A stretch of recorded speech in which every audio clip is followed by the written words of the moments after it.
Hey everybody, it is late at night and I am Norman. Tonight we're going to review the vintage Sheraton dive watch that PAL gifted to the channel. That is so cool. And if you caught my first impressions video of the watch, you'll know that he also creates watch collector's journals. And these he puts up on Amazon. They're pretty cheap, and I have a link to them in the description below. So if you'd like to try one of these out, you can hit that link and check them out. So let's flip the camera around and review this great little dive watch.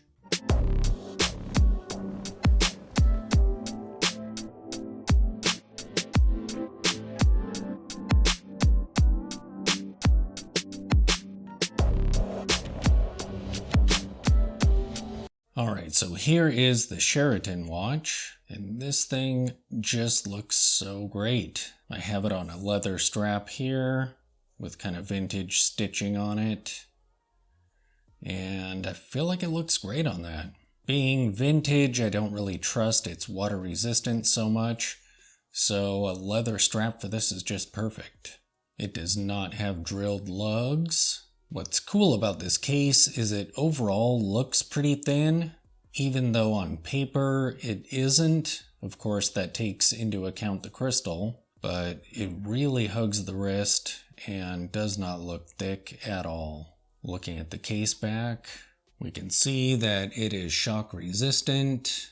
It has a stainless steel back, so the case is probably a base metal that's been coated. However, as you can see, that case is in great shape. Even the crown doesn't have any of the base metal coming through. And it also calls out that it is water resistant. But it doesn't say to what depth at all. That may be because it's older, I'm not sure. This is a manually wound watch, so we'll see what it's like to use this crown.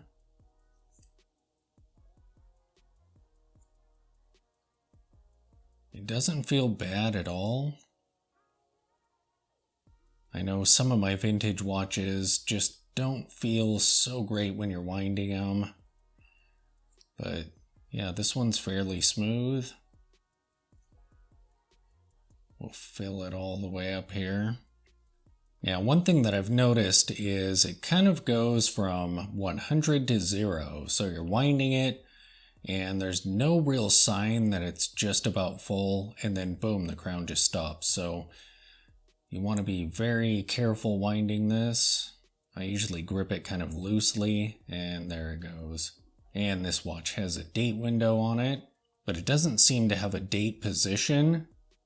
So I think this is the old school, not the quick set date. So you would have to find midnight, which is right there.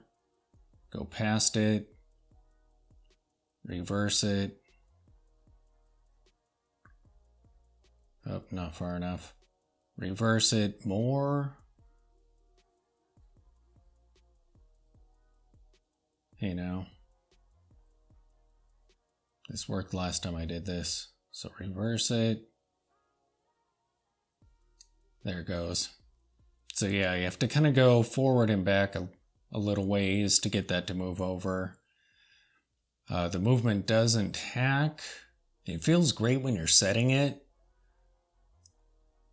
It feels like a decent movement.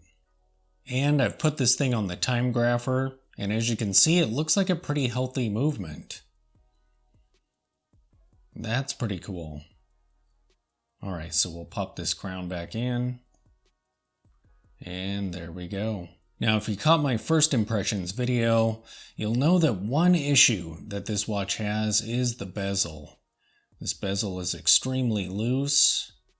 It's bidirectional. And actually, it kind of gets loose and then not. But one thing I have to say about it is when you're wearing it, it pretty well stays in place. It's actually when you're winding the watch that it wants to move around as your finger kind of bumps into it there. But the bezel looks amazing.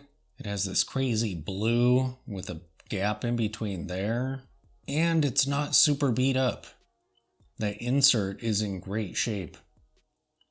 A lot of times when you see older dive watches, the bezels have really taken a beating.